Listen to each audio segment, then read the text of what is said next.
Good morning and welcome back to Planet Althistory. Today we are going to discuss what if Korea never split.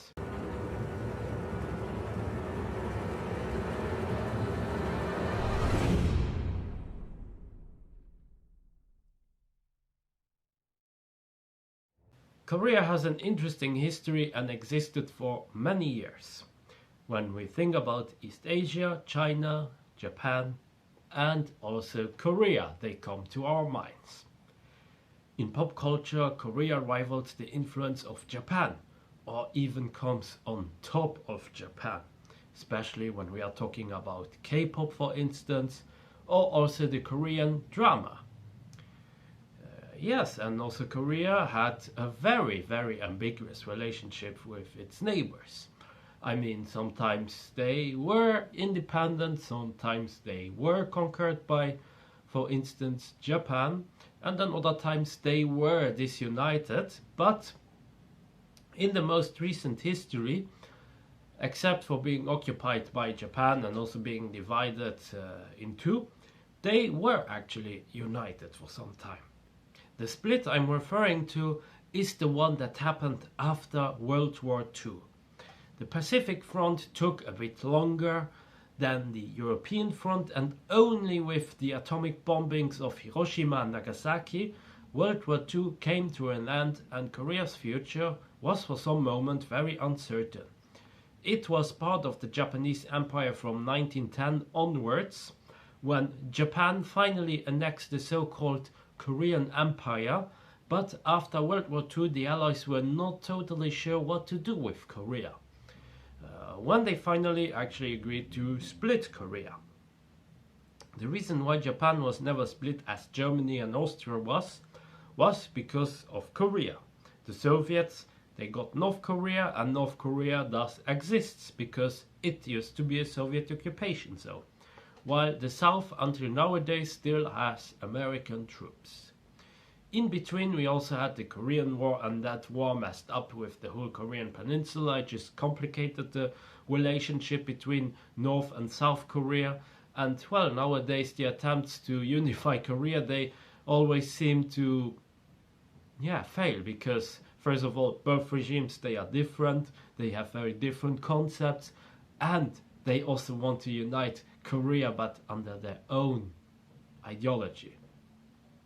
So what if all of that changed? What if Korea never split? Well, as we all know, the Korean War happened in 1950. And this was mainly because of one man, Kim Il-sung. Kim Il-sung wanted to rule all of Korea.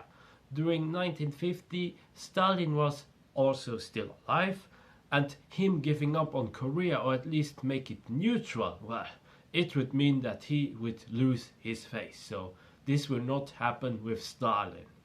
The best way to get a Korea that never splits is to have a timeline in which Kim Il-sung just never existed.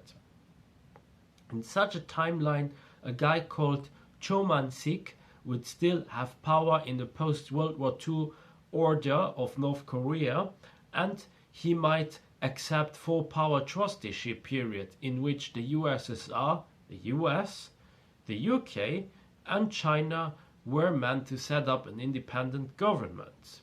Korean policies would become more messy, but we would not have a scenario with clear sides. And this is very important to understand. With multiple sides involved, most Koreans, they just wanted to have independence as priority and not unification, which is very different. Because if we would take unification, unification means that one specific force unites all of it, while independence, in there you can collaborate with various other parties, wings and movements. After the Japanese occupation and the fall of the Japanese Empire, independence seemed so close to reach, and everyone would work together to achieve it. Of course, some people would have their own agenda. This is something we should never just forget. But they would try to follow through with it once Korea is totally independent, because everyone has their own priorities, but independence, I think, would be the biggest priority to achieve. With the death of Stalin, Khrushchev would be able to compromise. Why would Khrushchev be able to do that? Well, he already made a compromise in regards to Austria. So why not do the same with Korea? Yes, Stalin also had probably ideas of uniting all of Germany and make it a neutral state, but in here, taking Austria as an example to compare with Korea seems to be the better choice than Germany, for instance, because for obvious reasons. Khrushchev would tolerate a neutral Korea, and the US would tolerate it as well. And China would not be in a position to do anything about it for that moment. And if they did, the US and the USSR might actually be able to intervene or just tell China to simply be calm and to accept the situation. The goal for the Soviets and the US was not to overextend the military and to just have another area which would stay neutral. A neutral territory always has very certain advantages. One of it is that you don't need to control it. The second of all is that you don't need to support any movement.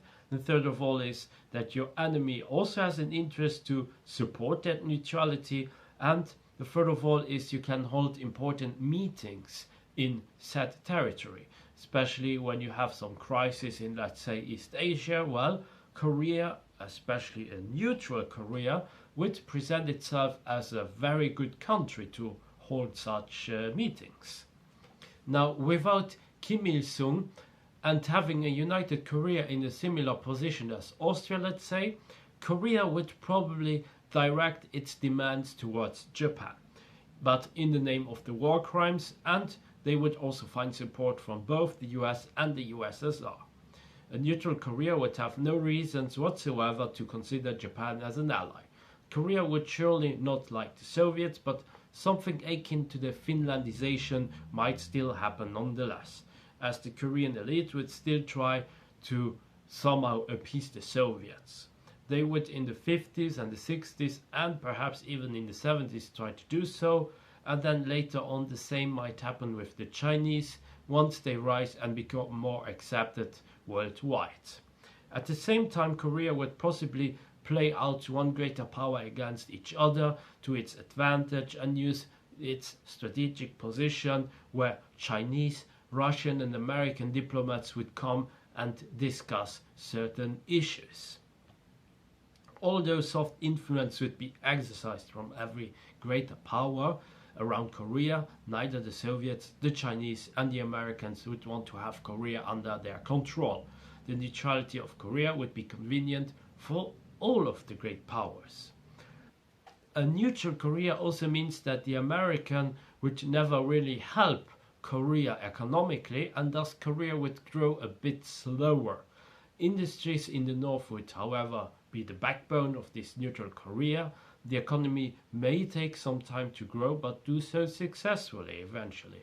And finally, with their strategic position, this united Korea could not perhaps see a rapid growth as South Korea and OTL, but a steady growth, and one which would continue permanently perhaps in this alternate timeline.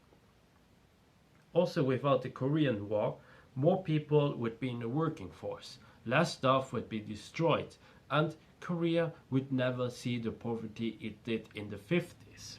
As a result, someone like General Ri would never be able to establish a military dictatorship in Korea.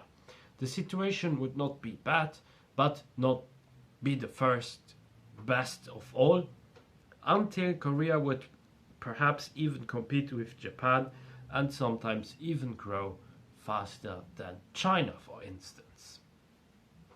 Politically, Korea would not align with any power, of course, and even with the fall of the Soviet Union, Korea would still have Russia as some type of business partner. China would try to influence Korea in an alternate 2000s, but be met with American and Russian influence. The Korean politicians would also know how to deal with the Chinese influence and try to turn it into their advantage. One country that would suffer from a neutral Korea would be Japan. Japan would probably need to send more monetary compensation to Korea. They might even lose some of their population, the ones that were descendants from Koreans, and they would never even have a partner in South Korea in that alternate timeline, because Korea would not need to be an ally to Japan, as they were anyways neutral. Japan and South Korea, as a result, would also not even hold the FIFA World Cup in 2002, for instance. United Korea would have a steady economic growth. It could choose from 3 different sugar daddies, get more monetary compensation from Japan, and probably have an even better standard of life than South Korea in OTL, due to the fact that there would be no Korean War, a bigger and better economy, and more influx of foreign investments. And that's where we leave it for now. That's it for today. I hope you enjoyed my video. Be sure to like and subscribe, leave a comment, support me also on Patreon, and join my forum, forum.planetalthistory.ga. Until next time on Planet Alt History.